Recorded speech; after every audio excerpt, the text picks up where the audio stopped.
Coronavirus, la pandemia. ¿Cuáles son los síntomas? ¿Cómo se transmite? ¿Qué puedo hacer para protegerme y prevenir la propagación de la enfermedad? Nuevo padecimiento que ha encendido las alarmas de los sistemas de salud. Coronavirus, la pandemia.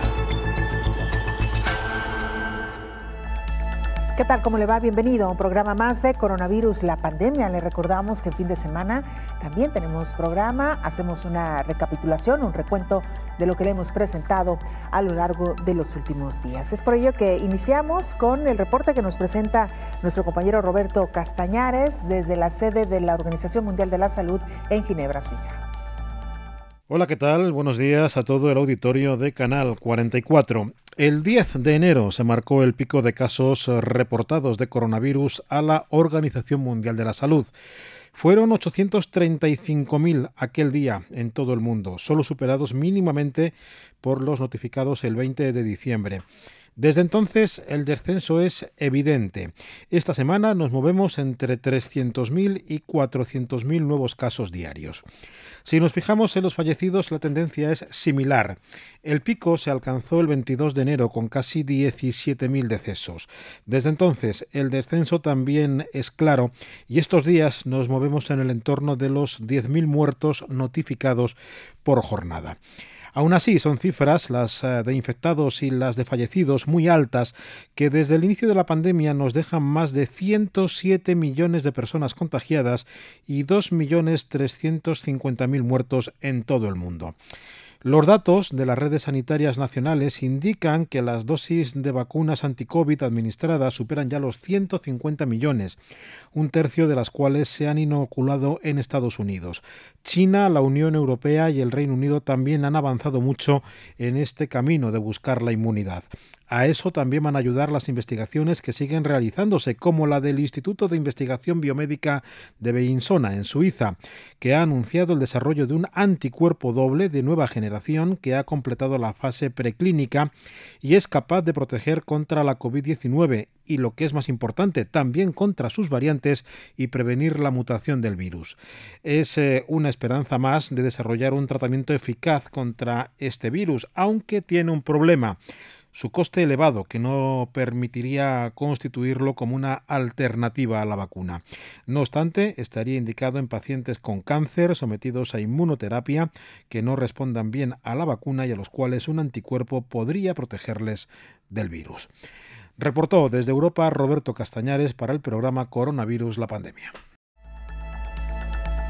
A pesar de que varios laboratorios han obtenido los permisos de emergencia para poder distribuir sus biológicos en el mundo, muchos países hoy por hoy enfrentan serias dificultades para poder avanzar en el proceso de vacunación entre su población. En comparación con los países más ricos, la mayoría de las naciones de América Latina y el Caribe, con la excepción de Chile, no han podido asegurar suficientes vacunas potenciales para cubrir a toda su población.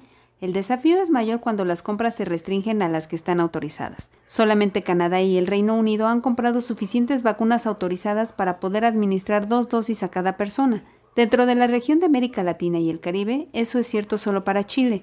Sin embargo, esta situación cambia a diario, ya que los países continúan negociando nuevos contratos de compra y se aprueban más vacunas para cumplir con los estándares de autorización nacionales, señaló el subsecretario general adjunto de la ONU y director regional de América Latina y el Caribe, Luis Felipe López Calva. Por otra parte, la compra de vacunas no es solo una cuestión del costo inicial de las dosis. Las negociaciones de contratos requieren muchos acuerdos desafiantes, incluida la asignación del riesgo con respecto a la responsabilidad por los efectos secundarios de la vacuna. La pregunta es si va a recaer en los gobiernos nacionales o las empresas farmacéuticas, así como la forma en que se contratarán las empresas de logística para los servicios de entrega. Otra pregunta es, ¿qué empresa se considerará que cumplen los requisitos técnicos para el transporte de vacunas? Por último, la capacidad de comprar grandes reservas de vacunas por adelantado garantiza que los países más ricos tengan un acceso más temprano a las vacunas, dada la limitada capacidad de fabricación mundial para producirlas, aunque en particular Argentina, Brasil y México han firmado contratos para fabricar vacunas en la región, informó Elizabeth Ortiz. México entró en un impasse respecto al proceso de vacunación debido a que algunos laboratorios suspendieron la entrega de los biológicos. Esta semana se ha informado que se reactivarán estos pedidos y es por ello que se ve con mucho optimismo lo que pueda suceder en las próximas semanas respecto a la inmunización entre la población mexicana. En primera instancia, se reactiva la vacunación para el personal de la salud de primera línea y de igual manera es posible que alcance para personal de salud en general con estas 499,000 nuevas dosis que se envían por parte de Pfizer y da entonces posibilidad de que reinicie la próxima semana. El cargamento creo que llega el día 16 de febrero. Entonces, también muy posiblemente inicios de marzo esté iniciando la vacunación a la población en general, empezando por adultos mayores. México, Belén, hizo convenio con Pfizer, con AstraZeneca, está por firmar con CanSino, ha firmado con Sputnik y con el proyecto COVAX. El total de vacunas o para el número de personas que daría cobertura la firma de estos acuerdos es para aproximadamente 126 millones de personas, que corresponde a la población mexicana. Eso lo hemos comentado en esta mesa, ha sido una muy buena estrategia. Por supuesto que el único problema es la velocidad con la que vaya llegando la entrega de estas vacunas y pues de igual forma la velocidad con que se vayan, por lo tanto, vacunando los mexicanos, ¿no? 34 millones de vacunas por parte de Pfizer, 77 millones de AstraZeneca, 35 millones con CanSino, 24 con Sputnik y 51.5 con el proyecto COVAX. Es la distribución de los contratos que tiene México y que esperemos pues las entregas no se tarden y sobre todo la distribución y la vacunación no se tarde. ¿Qué es lo que hemos pensado? Pues de acuerdo a la dinámica que viene ocurriendo y pues la propia anunciada por la Organización Mundial de la Salud es que lamentablemente, aún con estas buenas noticias, no se podrá dar una cobertura en el 2021 suficiente a la población mundial. ¿Acaso el 30% de la población mundial va a lograr vacunación en el 2021?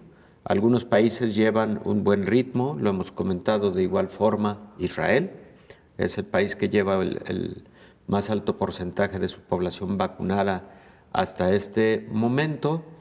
Y Belén, Estados Unidos ha anunciado que a partir de mañana jueves tendrá disponibilidad de vacunas en farmacias de cadena, tales como Walgreens, como CVS, etcétera, pues lo cual es una muy buena noticia para los norteamericanos, que por cierto, Joe Biden hizo la promesa de estar vacunando a 1 millón de norteamericanos diario y han estado vacunando a poco más de 1 millón de norteamericanos.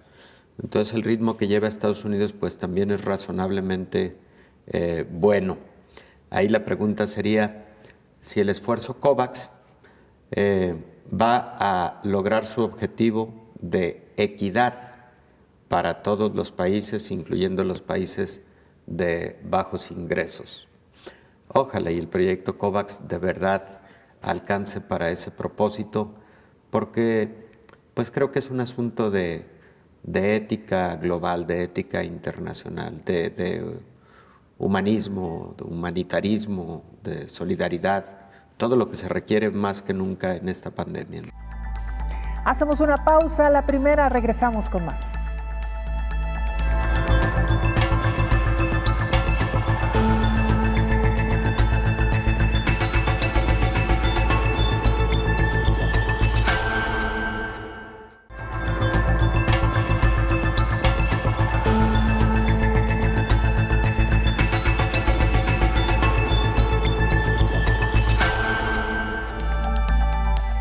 Esta semana viajamos a Sudáfrica de mano de nuestra compañera Nerea González, corresponsal de la agencia AF, quien nos presentaba el reporte más reciente de lo que está ocurriendo en esta región.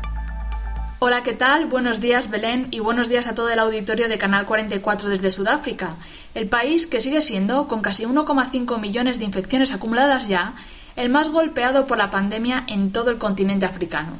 La situación para Sudáfrica se complicó especialmente a mediados de diciembre pasado, cuando las autoridades sanitarias locales revelaron al mundo el descubrimiento de una nueva variante, denominada 501Y.V2, que circulaba por el este del país.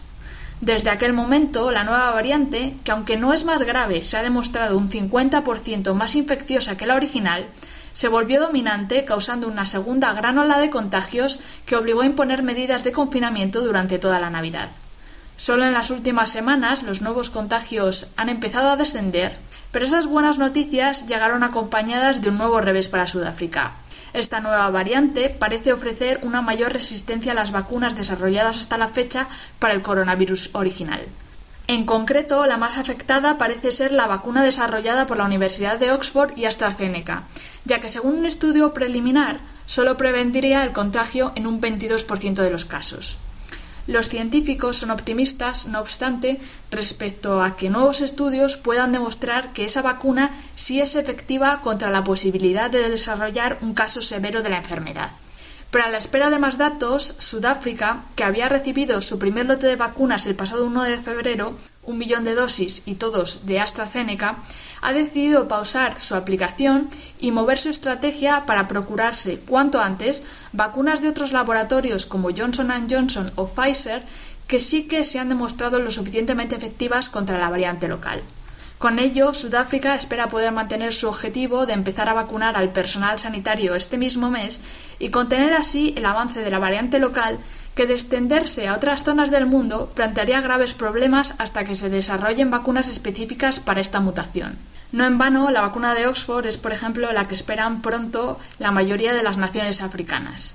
Reportó desde Sudáfrica Nerea González para el programa Coronavirus la Pandemia. Es importante no olvidar que las personas con comorbilidades o con afecciones previas en su salud a COVID-19 deben de extremar los cuidados porque sin duda alguna siguen siendo un grupo altamente vulnerable frente a esta pandemia. Así nos lo explicaba el infectólogo Héctor Raúl Pérez Gómez. Precisamente con motivo del Día Mundial del Enfermo, una de las reflexiones más importantes que debemos hacer es no solo cómo quienes tienen una enfermedad crónica han sido más afectados por COVID-19 y con mayor severidad de la enfermedad, por ende es el tipo de pacientes que han tenido más letalidad, y estamos hablando de pacientes en este orden. Primero, mayores de 65 años de edad, independientemente de tener una patología adicional, pero recordemos que muchos de estos pacientes además tienen comorbilidades, patologías que posiblemente los han acompañado a lo largo de algunos años. Entonces, luego de la edad, el factor de riesgo más importante de gravedad en COVID-19 ha sido enfermedad cardiovascular, y ahí tenemos predominantemente dos: la hipertensión arterial y la enfermedad coronaria, es decir, quien ha tenido un infarto agudo del miocardio o quien tiene afectación de esas arterias tan importantes del corazón como son las coronarias. Luego tenemos en segundo lugar a los pacientes con diabetes, un flagelo que ha afectado a un 10% de la población mundial, y en donde países como México tiene uno de los índices más altos de diabetes también en el mundo. En tercer lugar, las enfermedades pulmonares crónicas, particularmente enfisema pulmonar, asma bronquial y bronquitis crónica, que constituyen el grupo de patologías que se conocen en conjunto como enfermedad pulmonar obstructiva crónica. Luego, en cuarto lugar está precisamente cáncer.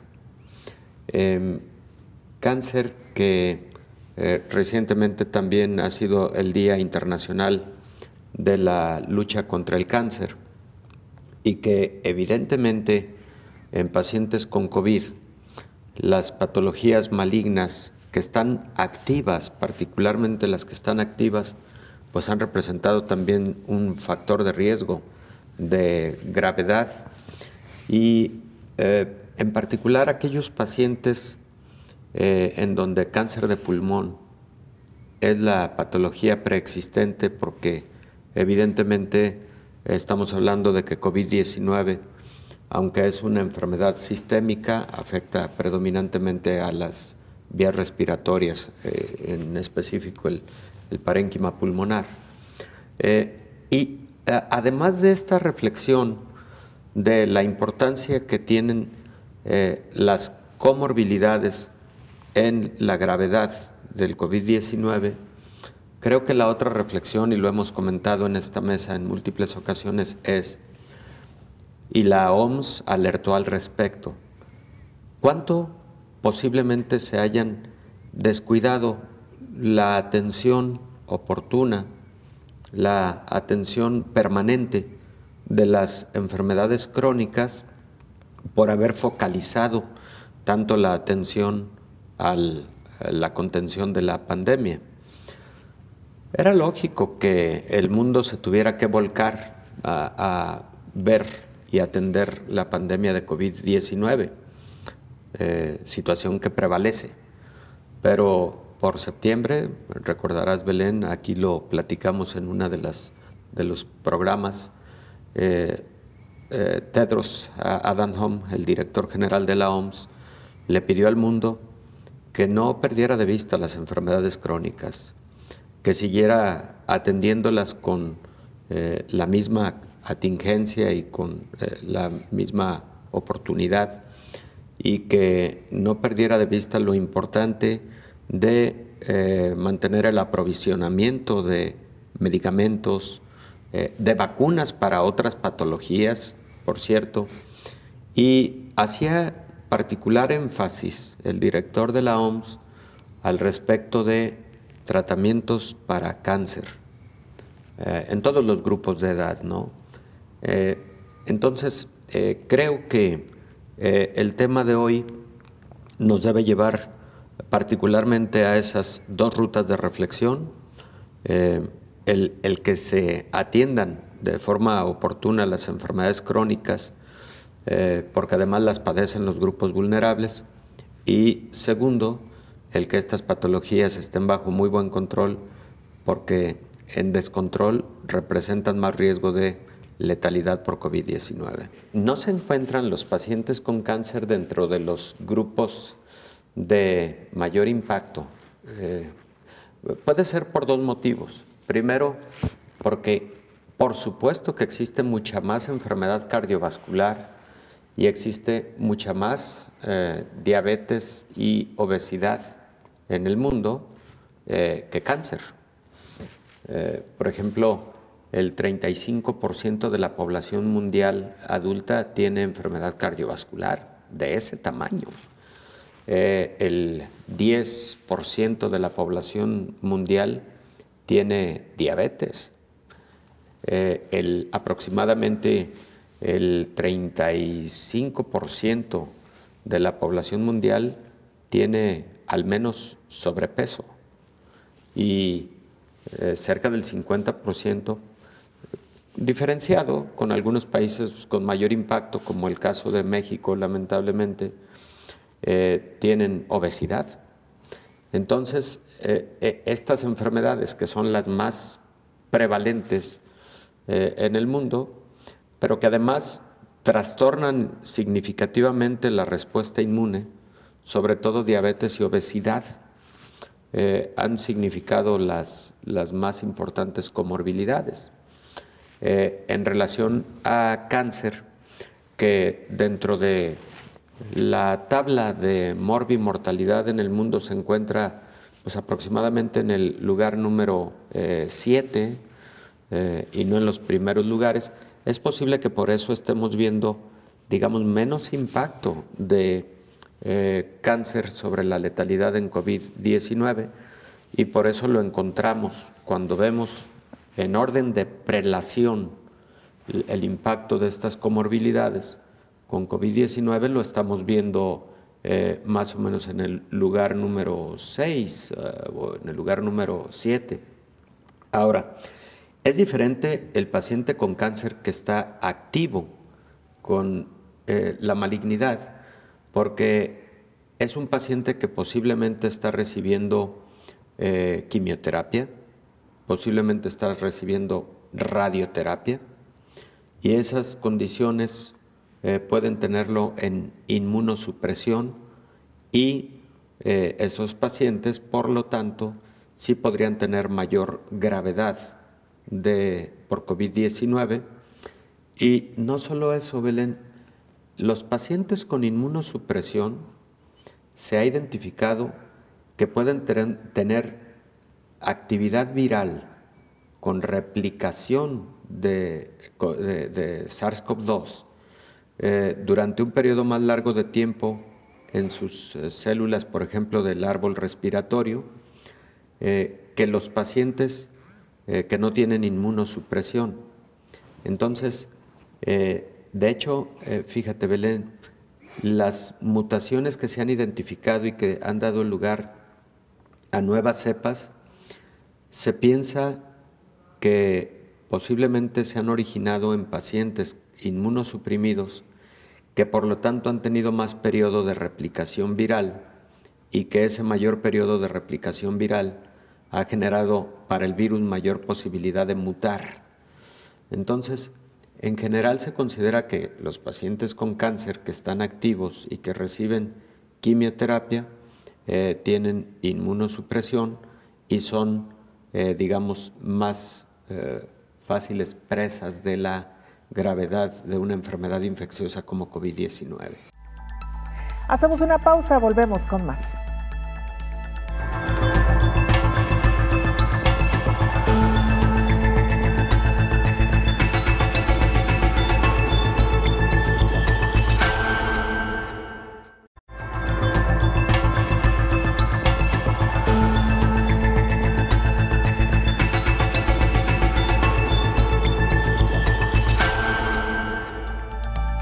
Esta semana dedicamos también algunos de nuestros programas a hablar sobre las secuelas que deja COVID-19 en algunos pacientes, particularmente en los pulmones y lo que se conoce como fibrosis pulmonar. Algunos centros de salud en el mundo han abierto áreas especializadas para ayudar a los pacientes post-COVID a su rehabilitación. Sin embargo, ante lo insuficiente que han resultado, hay pacientes que han tenido que recuperarse en casa. Una de las principales secuelas que propicia la COVID-19 en los pacientes es la afectación de la función pulmonar, por lo que las autoridades de salud recomiendan realizar fisioterapia respiratoria y ejercicio físico moderado para acelerar la recuperación de las personas que tuvieron la enfermedad. Para pacientes hospitalizados con COVID-19, la rehabilitación respiratoria contribuye a aliviar los síntomas como la dificultad para respirar, ansiedad y depresión, y eventualmente mejoraría las funciones físicas y la calidad de vida. En el caso de los pacientes hospitalizados graves o críticos, no se sugiere rehabilitación respiratoria temprana, mientras que para aquellos pacientes en aislamiento, la guía de rehabilitación respiratoria debe realizarse a través de un médico especialista. Existen diferentes técnicas y ejercicios de rehabilitación pulmonar. Uno de los más comunes es la respiración abdominal, que consiste en recostarse con las piernas semiflexionadas o sentado en una silla. Después deben colocarse las manos en el abdomen para notar cómo se infla al tomar el aire. Debido a que México no cuenta con infraestructura para rehabilitación pulmonar, dispuso de videos en línea para aumentar la fuerza de los músculos respiratorios, llevar el aire a los pulmones cuando están afectados los músculos respiratorios y aumentar el volumen pulmonar para lograr una tos efectiva, informó Elizabeth Ortiz. Viajamos también esta semana a Panamá. Nuestra compañera Librada Torres Frías nos informaba.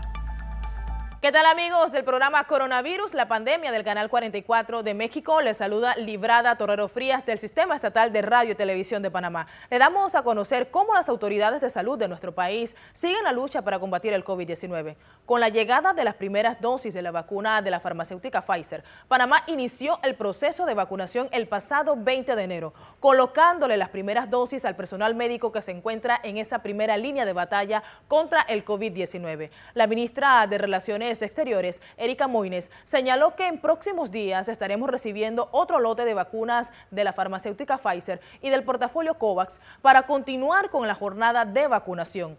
Los casos de COVID-19 han disminuido en los últimos días. Esto producto de las acciones que las autoridades han adoptado, entre ellas el toque de queda de 9 de la noche a 4 de la mañana de lunes a viernes y cuarentena total los fines de semana. En las jornadas de trazabilidad, Panamá ha sido pionero y ejemplo para otros países, siendo el tercer país de la región con mejor capacidad diagnóstica al reportar un gran número de pruebas realizadas, lo que ha permitido captar a pacientes positivos.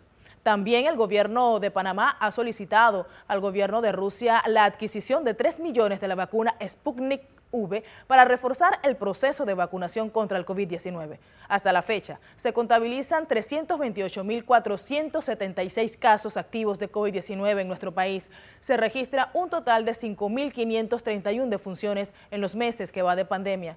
Se han realizado 1.753.517 pruebas. Se reportan 297.650 personas recuperadas. De igual forma, se sigue recomendando a la población a no bajar la guardia ante el COVID-19, en donde se le reitera además usar mascarilla y pantalla facial, evitar las aglomeraciones. Reportó para ustedes Librada Torrero Frías del Sistema Estatal de Radio y Televisión de Panamá. Charlamos también esta semana con el neumólogo Gustavo Rosales Chávez, quien nos dio una amplia explicación de las secuelas que deja COVID-19 en algunos pacientes y la mejor manera de enfrentar estas consecuencias. Escuchemos. Es un tema que preocupa muchísimo. La verdad es que estamos quedando un tanto en deuda. Creo que estamos haciendo grandes esfuerzos con detección, tratamiento, prevención, pero en los pacientes que ya tuvieron COVID, sobre todo en los pacientes hospitalizados, en los que requirieron oxígeno, que estuvieron padeciendo enfermedades graves, quedan secuelas muy importantes a la salud y muchos de ellos los estamos desatendiendo en este estado de post-COVID. Inclusive algo que nos está concernando un poco en el estado de post-COVID, inclusive los pacientes que estuvieron leves, moderados, si muchas personas de la audiencia se sentirán identificados, tienen mucha incidencia todavía de algunos síntomas como falta de aire, fatiga, dolor en el pecho, dolor en la espalda, tos, etcétera, que llega a ser hasta 3 meses después cantidades importantes. Aproximadamente 70-80% sigue con fatiga, una tercera parte de los pacientes sigue con falta de aire. Y esto tomando en consideración algunos casos leves, moderados, no hablando pues obviamente de los pacientes que estuvieron hospitalizados, los pacientes graves o que requieren oxígeno suplementario, que tienen mayores limitaciones, mayor falta de aire. Imaginen los pacientes que hemos tenido intubados durante un par de semanas, que pierden por completo la movilidad, que han estado dependientes de sedantes, de bloqueadores neuromusculares, que no se pueden mover de cama. Cuando los despertamos, les retiramos el ventilador o el tubo de la tráquea, pues son pacientes que van a necesitar de mucho apoyo en la parte de rehabilitación. La buena noticia que podemos decir es que la mayoría de los pacientes se van a recuperar en un mediano plazo, estamos hablando de alrededor de 6 meses. La neumonía por COVID o por SARS-CoV-2 se está comportando muy similar a algunas neumonías virales previas, algunos coronavirus o algunos SARS previos o MERS, en relación a que los hallazgos que nosotros encontramos en función y en tomografía persisten hasta en una tercera parte, un 40% en algunas series, en algunos estudios, a los 3 meses. Pero la mitad de esos pacientes que quedaron con secuelas ya mejoraron a los 6 meses, en estructura del pulmón y en función, que son 2 pruebas diferentes que nosotros hacemos. La buena noticia es que las pocas series, hay que recordar que es un virus y una enfermedad relativamente nueva, se está comportando muy similar al año, es decir, al año por ahí quedan con impacto con alteraciones alrededor de 5% de los pacientes. Es decir, a largo plazo hay buena recuperación, pero parece que en corto plazo se está comportando un poco similar. Pues la buena noticia, entre comillas, es que a largo plazo podríamos tener recuperación completa de función y de estructura del pulmón. El estudio pues que hay actualmente con diversos antifibróticos es muy pronto para decir que tienen un efecto tanto en agudo como en crónico. Y yo creo, por los diseños de los estudios, por el comportamiento de la enfermedad, que va a ser complicado que algunos de estos medicamentos puedan tomar lugar. Al menos es lo que se ha estado viendo en los ensayos clínicos, en los avances de los estudios. Todavía no está recomendado o todavía no hay evidencia suficiente para recomendar estos medicamentos como un tratamiento que acompañen al manejo del COVID agudo y subagudo y crónico con impacto en la tomografía de tórax, por ejemplo. La otra parte es, sin duda, este es de los virus que más tiene impacto en pulmón y en imagen, y ahí sí habría que desmenuzar un tanto la evidencia y pulirlo, porque yo creo que COVID es de las enfermedades virales o de las neumonías virales más estudiadas en toda la historia. Entonces ahí habría que pulir y, como les decía, desmenuzar. Todavía es muy pronto para saber. Hay series pequeñas, pocos pacientes que los hemos seguido en el tiempo para ver el cambio de las imágenes en el pulmón. Hay que recordar que de los estudios que hay en COVID, de las neumonías intersticiales, que es como le decimos nosotros a lo que comúnmente la gente le dice fibrosis, se están comportando como un patrón que se llama neumonía organizada, que responde bien a medicamentos del tipo de los esteroides, por ejemplo. Y entonces es muy pronto para saber el rol de algunos antifibróticos.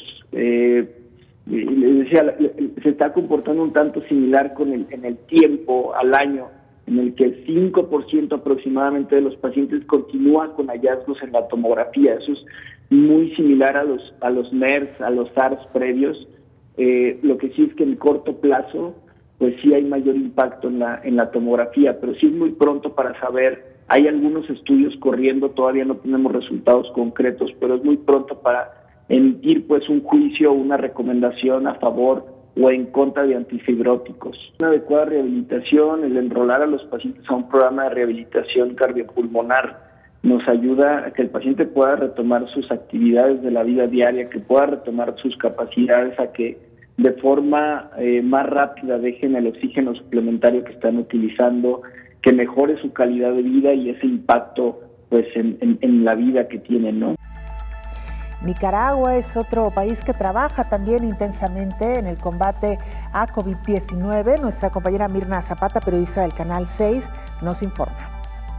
Desde el inicio de la pandemia por coronavirus, el gobierno de Nicaragua ha establecido medidas para prevenir la propagación del virus. Hasta el momento, se ha atendido 5.064 casos.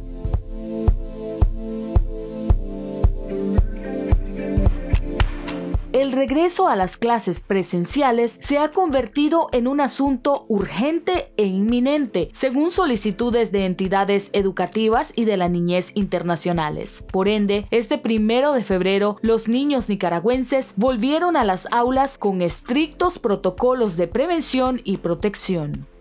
Las autoridades del Ministerio de Educación acompañan el proceso educativo en nuevos centros de aprendizaje construidos en zonas remotas del país.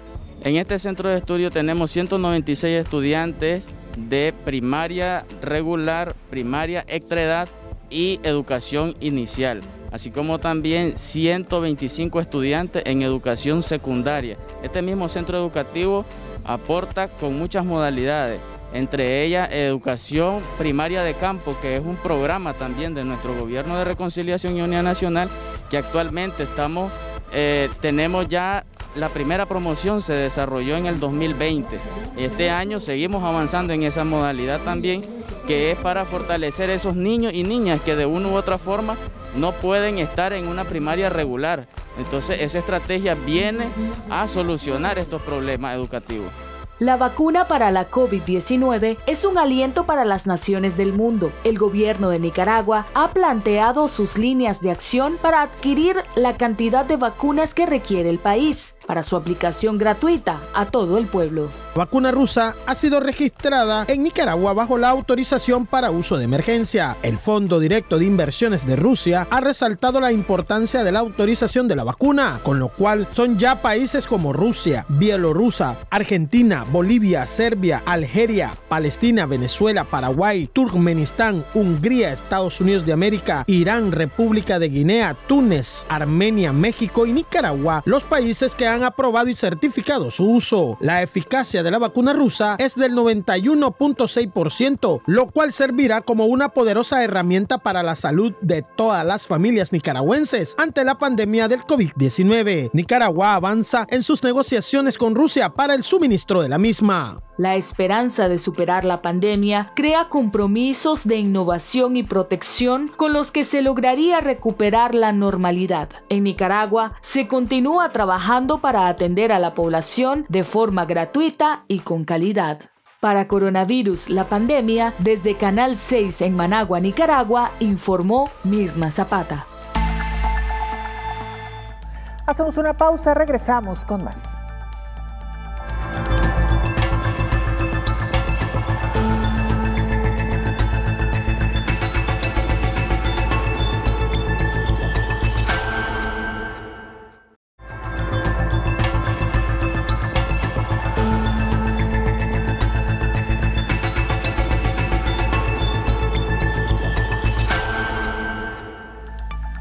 En Guatemala, nuestro compañero Javier Corleto, jefe de TV USAC, también nos actualiza información.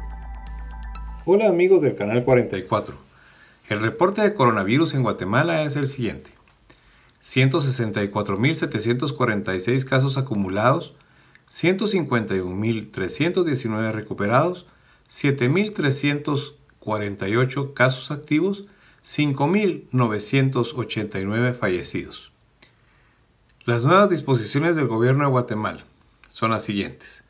El Ministerio de Salud Pública y Asistencia Social publicó el Acuerdo Ministerial 7-2021 con las disposiciones obligatorias para la contención y prevención del incremento de contagios COVID-19. A nivel nacional incluye además la reapertura de playas, permisos para realizar ferias y levanta restricciones de horarios en centros comerciales. Se incluye también horarios para mercados, restaurantes, tiendas de barrio y bares. Los mercados municipales, cantonales y satelitales deberán realizar sus respectivas actividades dentro del horario comprendido entre 5 y 19 horas, pero con horario especial para personas mayores de 60 años. En lo referente al semáforo de alertas COVID-19, el mayor número de municipios en rojo se concentra en la zona central y metropolitana de Guatemala. La tasa general de positividad por coronavirus bajó del 15.47 al 10.87% y la tasa de pruebas subió de 0.32 a 0.37% por cada 1.000 habitantes en el país. El Ministerio de Salud Pública actualizó el fin de semana el semáforo epidemiológico de alertas COVID-19 con datos analizados entre el 22 de enero y el 4 de febrero de 2021, con 51 municipios en rojo, 100 en naranja y 189 en amarillo, y de nuevo 0 en verde. La falta de datos más precisos ponen en duda la segunda ola de COVID-19 en Guatemala. Durante los primeros días de enero hubo un aumento en los casos, pero también se ha observado un incremento de tamizajes con relación a los últimos 4 meses. Durante enero se practicaron 129.253 tamizajes, la cifra más alta en los 10 meses de la pandemia. De estos, 17.365 resultaron positivos, más del 10% de las intervenciones sanitarias. Contexto de Alberto Mazariegos, desde Guatemala reportó para Canal 44 Javier Corleto de TV USAC. Los pronósticos sobre los daños que causaría la pandemia de COVID-19 en la salud mental de la población se quedaron cortos. Sin duda alguna, el hecho de que esta pandemia se haya prolongado más allá de lo estimado, que los recursos hayan resultado insuficientes y también que se hayan enfrentado dificultades como la entrega a tiempo de las vacunas, la variación en el virus del SARS-CoV-2, el hecho de que los niños en varios países no han podido regresar a clases, ha sumado para que esto se haya convertido en una verdadera bomba de tiempo. La doctora psicóloga Norma Rubalcaba Romero así nos lo explicaba. Se ha visto pues un incremento en la vivencia de aspectos que tienen que ver con la vida afectiva, ¿no? Por ejemplo, un aumento en la sintomatología, especialmente de ansiedad, depresión, estrés postraumático, y en general para la población, pues niveles de estrés atípicos o que no teníamos previo a la pandemia, ¿no? Que pueden estar pues muy vinculados al miedo a contagiarse, al miedo a contagiar a las personas, los seres queridos, pero también a partir de las condiciones sociales, económicas, laborales, etcétera, que se están dando para todos y todas a nivel mundial, ¿no? Entonces, sí que se ha visto pues incrementada esta situación de salud mental. La misma Organización Mundial de la Salud, que se retomó desde el año pasado ya un concepto que puede ser como ya muy familiar para todos y todas, que se le llama la fatiga pandémica, ¿no? Y que justamente pues son reacciones esperadas ante el confinamiento tan largo y que esto ha llevado especialmente a sentir desesperanza, desmotivación, un cansancio, y que incluso esto ha favorecido que muchas personas suelten las medidas de cuidado, ¿no? Ante esta situación que se matiza especialmente por la desesperanza. Y también, como tú muy bien dices, la cercanía pues ya a estos niveles epidemiológicos, ya prácticamente todas las personas tenemos algún conocido o personas muy muy cercanas que han estado enfermas, que han fallecido, y esto a su vez ha complicado también los procesos psicosociales que tienen que ver con el acompañamiento y la percepción de soporte social, ¿no? Para cualquier otra enfermedad, cuando alguien está enfermo, suele activar pues sus mecanismos de soporte social, estar ahí, las personas al pendiente, están proporcionando cuidados, pero ahora esto no puede ser de manera presencial, implica incluso un aislamiento, ¿no? Físico, que complica todavía más estos asuntos del miedo, del estigma, porque luego ya las personas que se han visto contagiadas pues también están experimentando esa sensación de que los demás están rechazándolos, ¿no? Ante la posibilidad de un contagio.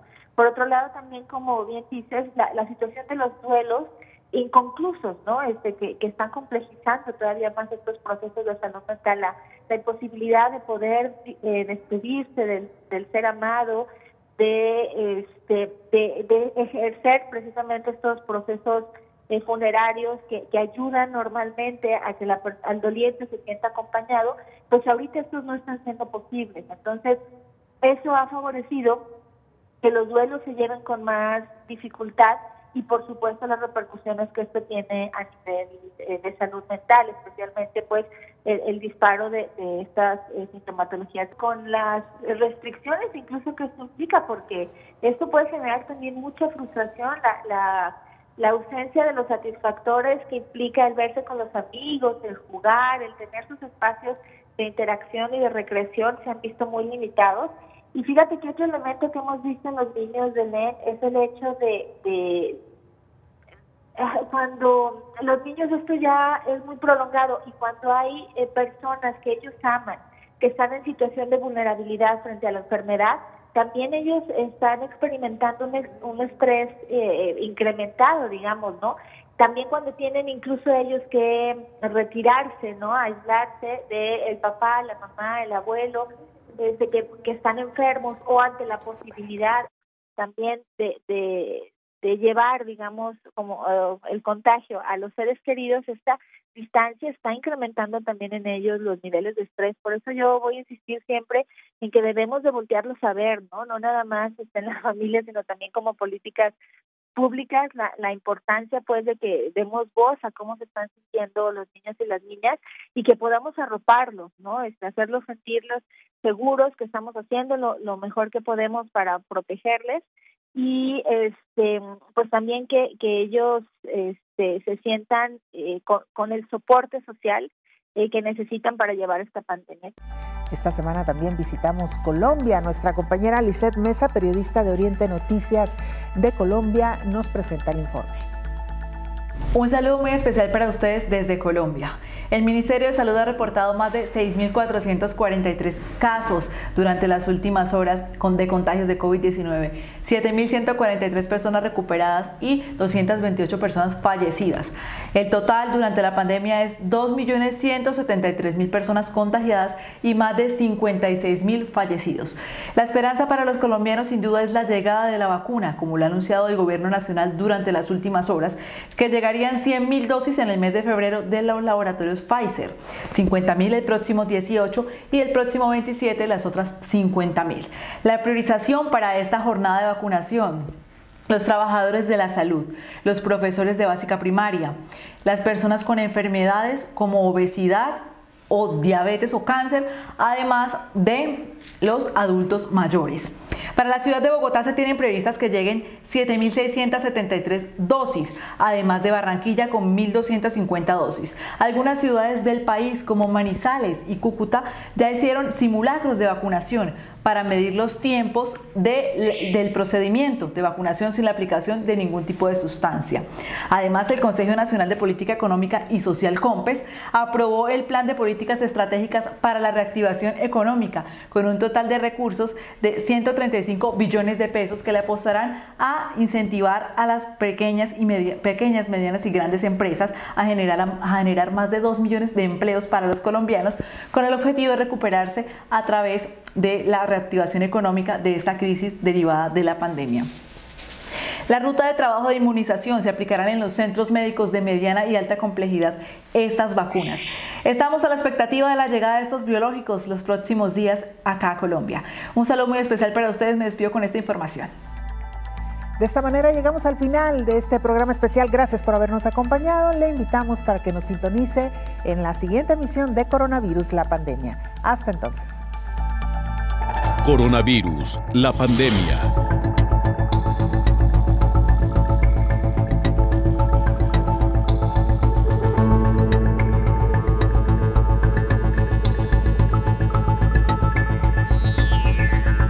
Coronavirus, la pandemia.